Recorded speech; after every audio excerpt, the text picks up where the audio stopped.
voices have ascended into space, announcing our presence to the universe. Other men on other worlds may be listening. We await an answer from afar, placed by an intelligence we do not know, we will not recognize, we may not even understand. Radio waves that might bear the conversations of distant beings are monitored, day and night, by astronomers throughout the world.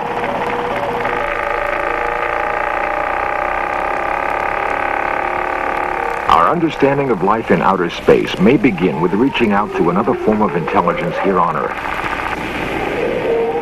If we can communicate with one strange intelligence, we can hope to communicate with others.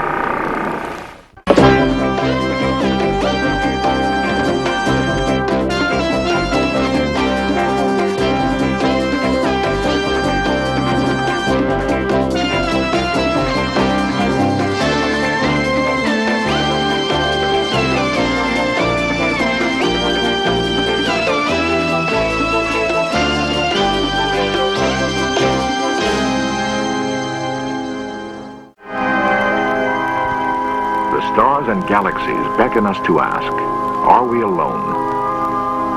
We listen for the answer.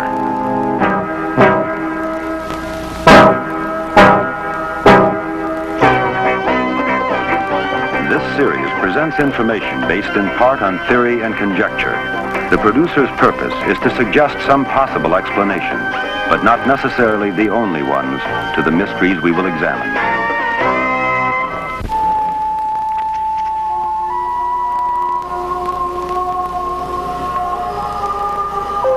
We have always dreamed of talking with celestial beings.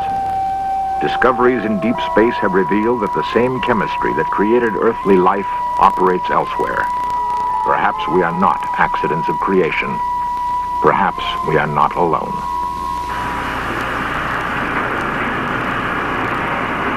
Giant ultra-sensitive instruments tune in on the frequencies of other worlds as we begin a cosmic journey.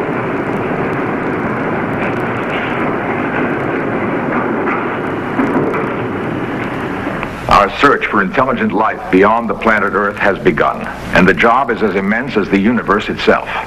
Our galaxy alone contains an estimated 250 billion stars, and there are at least 100 billion other galaxies. How many of these stars have Earth-like planets harboring life? Until recently, we searched with our eyes, aided by telescopes. Then, with the advent of radio, a whole new noisy universe emerged, and man began to listen to the stars. In 1971, at NASA's Ames Research Center, 24 scientists and engineers began the search for other life. Led by Dr. Bernard Oliver and Dr. John Billingham, the group concluded that radio is the most effective way of detecting other voices in space. The search for extraterrestrial intelligence, nicknamed SETI, became a reality. Dr. Oliver explains. The concept of doing this really has its origin in the belief that we will have to go to other stars rather than just other planets of our own system before we find intelligent life. And the belief that that is an extremely difficult thing to do physically. If we are not going to cross the gulf of interstellar space, how then are we going to ever detect other intelligent life?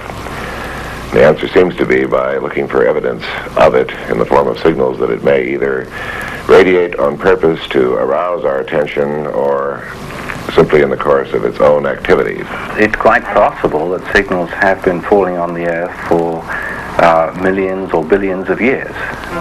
In 1931, extraterrestrial radio signals were accidentally discovered by Bell telephone engineer Carl Jansky. Jansky detected a hiss that seemed to be coming from the very center of our galaxy.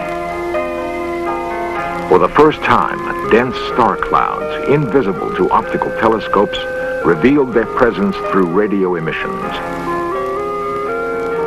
Grote Reber, an enthusiastic radio amateur, confirmed Jansky's observations. Using a homemade backyard antenna, Reber found that radio emissions of natural origin occur throughout our galaxy. Then in 1961, the search for intentional signals began. At Greenbank, West Virginia, a radio telescope was used for the first time to listen for intelligent signals from space.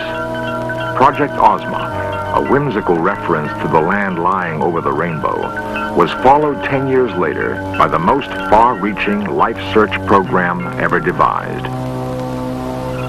The Cyclops plan was to start with a modest-sized antenna element, say something like 300 feet in diameter, and simply add additional ones as time went on to increase the total collecting area. This sort of a system is known as an antenna array, and it works by having all of the antennas feed their signals together into a common receiver, a common detector, so that they add in phase and act as if they had been picked up by a single antenna.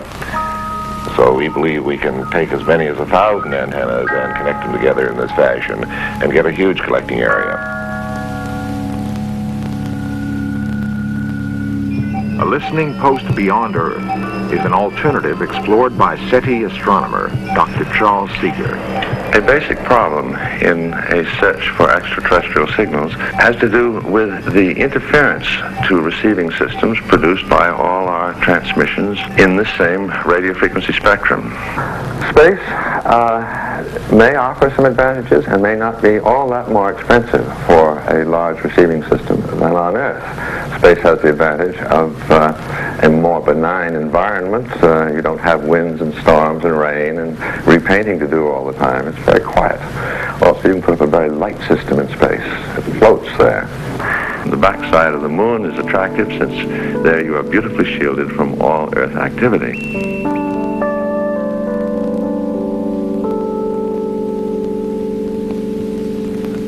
What we envision is to reproduce in the craters of the moon a series of Arecibo-type antennas. And it's estimated by engineers that one could build 1,000 to 3,000 foot, or even larger perhaps, Arecibo-type structures relatively economically, scattering them among a bunch of adjacent craters on the back of the moon. An alternative to the moon is to have an antenna floating in space in orbit around the Earth. The early antennas would be so arranged that they could be constructed in space, carried out in pieces on a shuttle, along with the workers necessary to construct it. It would then be set into orbit, and the shuttle would return while we tried out the device.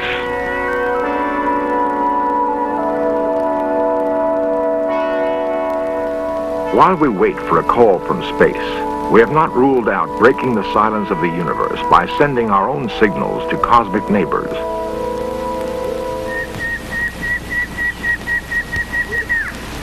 Nestled in the tropical mountain jungle of Puerto Rico is the largest radio telescope on Earth. 1,000 feet across and 300 feet deep, the Arecibo telescope can listen to signals from the farthest reaches of the universe. It can also converse with other beings in the cosmos. On November 16, 1974, man prepared to beam his first and only intentional signal to intelligence beyond the Earth.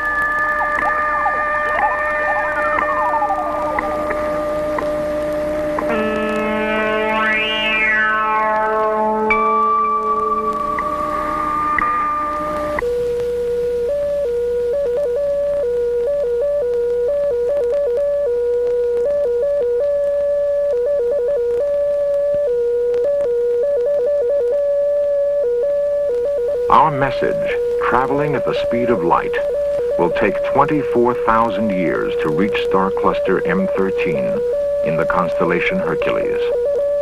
In code, the message describes our solar system, the Earth, and the life upon it. The chemical basis of life on Earth is represented by the famous double helix of DNA. The final depiction of a human being is like a cry in the night of space. Who or what will answer our call?